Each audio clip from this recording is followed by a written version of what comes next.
आपने भी ले रखी है जीवन बीमा पॉलिसी या आप भी जुड़े हैं एलआईसी के विक्रय विभाग से या किसी भी जीवन बीमा कंपनी से, तो जान ले एलआईसी से जुड़े कुछ महत्वपूर्ण तथ्य जो कि आपको आपकी पॉलिसी में समाहित करने चाहिए। हमारे देश का कानून लिखित रूप में है और जो भी चीजें लिखित रूप में हैं उनकी लिखित वर्डिक्ट होना चाहिए। हर चीज एलआईसी पॉलिसी अथवा जिस भी कंपनी से आपने पॉलिसी ले रखी उसी में समाहित नहीं होती। ये आप ऐसा ही देख सकते हैं, यदि किसी की जीवन बीमा पॉलिसी गिर जाती है तो उसे बनवाने की प्रक्रिया जो है वो कानूनी रूप धारण कर लेती है। अब आपको एक इंडेमनिटी बॉन्ड बनवाना पड़ेगा जो कि 1,000 रुपए का होता है और जिसका पैसा गवर्नमेंट में जाता है।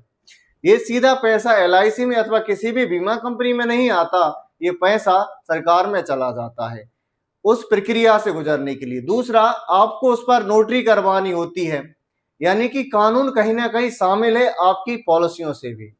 ये सारी चीजें और पॉलिसी है तब भी क्या होता है, यदि जब भी कोई क्लेम ओपन टाइटल बनता है तो आपको सक्सेशन सर्टिफिकेट जनरेट कराना होता है और ये सारी प्रक्रिया एक न्यायालय द्वारा निर्धारित होती है।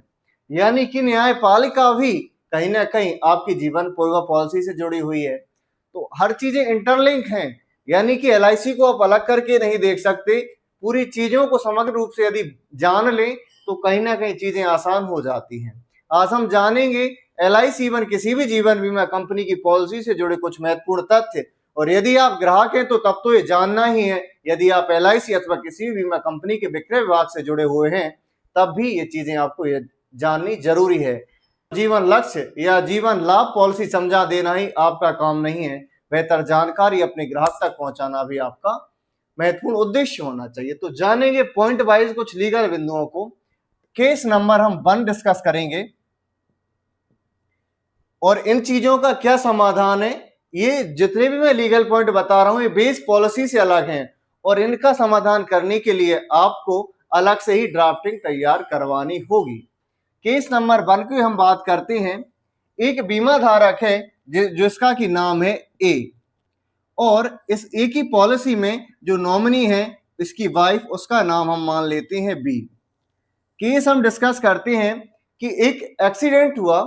ये दोनों क्या होता है, कार से जा रहे होते हैं और कार से जाते टाइम एक एक्सीडेंट हो गया और एक्सीडेंट होने में ए और बी दोनों मौके पर ही खत्म हो गए। यानी कि जो बीमा धारक था वो भी खत्म हो गया है और जो नॉमिनी थी वो भी खत्म हो गई है। आपको एक और चीज बता दूं मैं, लोगों को यही लगता है कि हमारा तो पूरा परिवार इन्वॉल्व होता है जीवन बीमा कंपनी में या प्रपोजल फॉर्म में।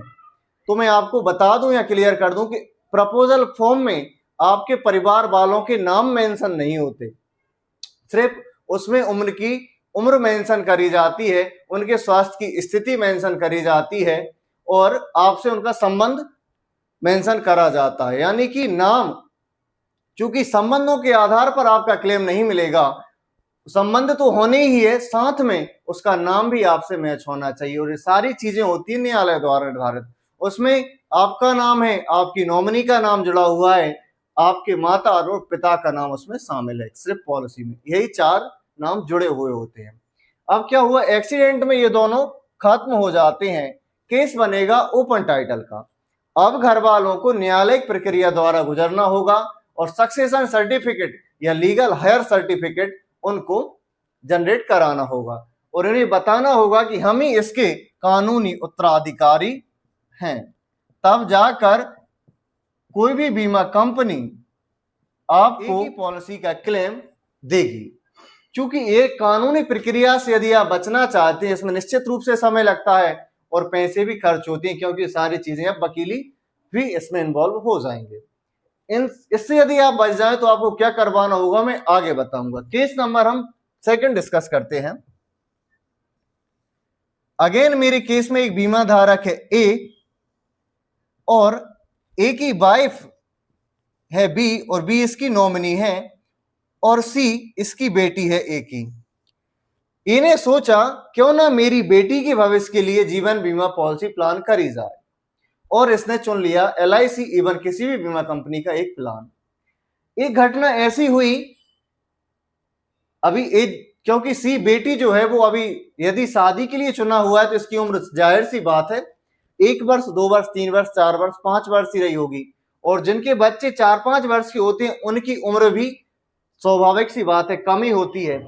अब ए यदि खत्म हो जाता है, ए यदि खत्म हो जाता है तो ए की क्लेम की राशि मिलेगी बी को, लेकिन इसने तो प्लानिंग कर रखी थी अपनी बेटी सी के लिए, और आज के दौर में ये पूरे चांसेस हैं कि बी की जिंदगी में स्वाभाविक सी बात है कोई और आए या बी शादी कर लेती है दोबारा।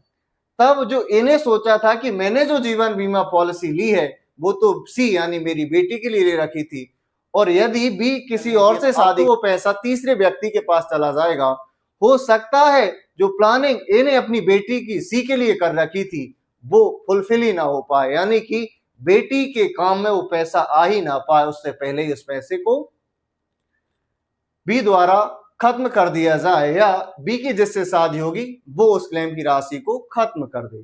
संभावनाएं बनी हुई रहती हैं। ये सारा केस भी ना घटे उसके लिए आपको क्या करना होगा ये भी हम आगे जानेंगे।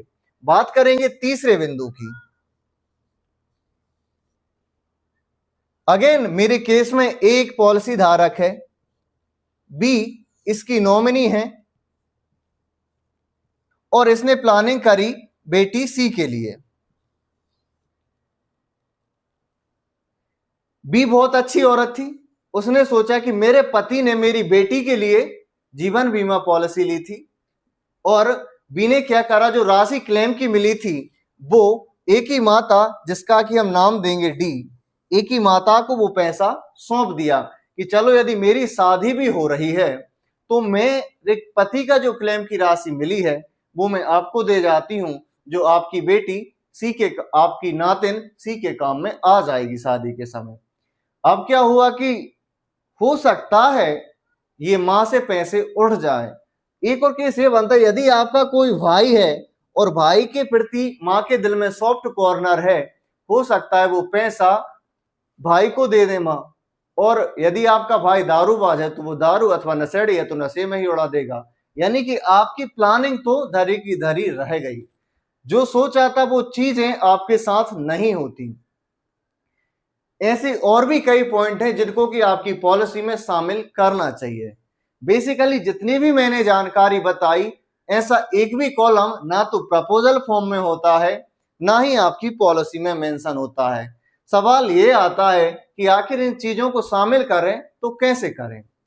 तो इसका समाधान ये है कि अब ऐसे और भी तथ्यों को लेकर, चूंकि मैं सारे तथ्य बताऊंगा तो वीडियो काफी लंबा हो जाएगा, लिहाजा कुछ चीजें आप तक पहुंचाने का मैंने प्रयास करा है, और यदि पूरी चीजों को बताएंगे तो आप जान सकेंगे मेरे अपने नंबर पर, मैं वो भी मेंशन कर देता हूं, आप कॉल कर सकते हैं 75 66 71 70 90 पर।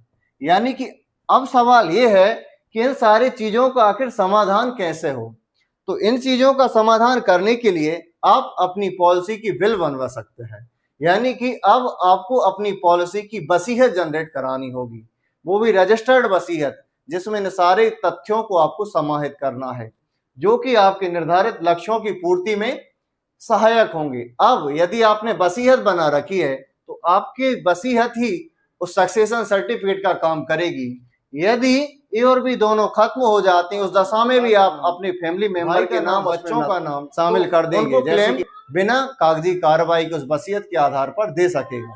लेकिन वसीयत एक रजिस्टर्ड वसीयत होनी चाहिए, ना कि ऐसी आपने हाथ से लिख दी। बकायदा उसकी नोटरी होनी चाहिए और विथ स्टाम्प पर होना चाहिए, तब जाकर ये चीजें और भी कारगर साबित होंगी। तो आपको कैसे बनाना है, यदि पूरा ड्राफ्ट आपको जानना है तो आप इसके लिए संपर्क कर सकते हैं मेरे अपने नंबर पर। मेरा पूरा प्रयास रहेगा कि आप कानूनी तौर से यदि जीवन बीमा पॉलिसी के धारक हैं तो आपको इतने तथ्य तो पता होना ही चाहिए। और होता क्या है कि कुछ लोग छूट के चक्कर में जीवन बीमा पॉलिसी लेते हैं आज, और देखेंगे आप पूरे शहर में बहुतेरे अभिकर्ता एजेंट्स आपको मिल जाएंगे जो जीवन बीमा पॉलिसी लाभ ले लीजिए, लक्ष्य ले लीजिए बताते फिरेंगे। मात्र पॉलिसी लेना बड़ी चीज नहीं है, उस पॉलिसी में बाकी भी ऐसे और भी तथ्य हैं जो आपको जानने चाहिए। जो भी आपके पास पॉलिसी करने आए उससे मिलें और कुछ कानूनी चीजें जाने, तभी जीवन बीमा पॉलिसी में जाएं। संबंधों के आधार पर पॉलिसी न लें, क्योंकि आप जीवन बीमा पॉलिसी किसी रिबेट के लिए नहीं, किसी संबंध के लिए नहीं लेते। आप उसमें यदि 20 साल तक पैसा लगाते हैं, कहीं ना कहीं आपका भी मकसद होता है कि मैं अपने परिवार की सुरक्षा के लिए कॉन्ट्रैक्ट कर रहा हूं।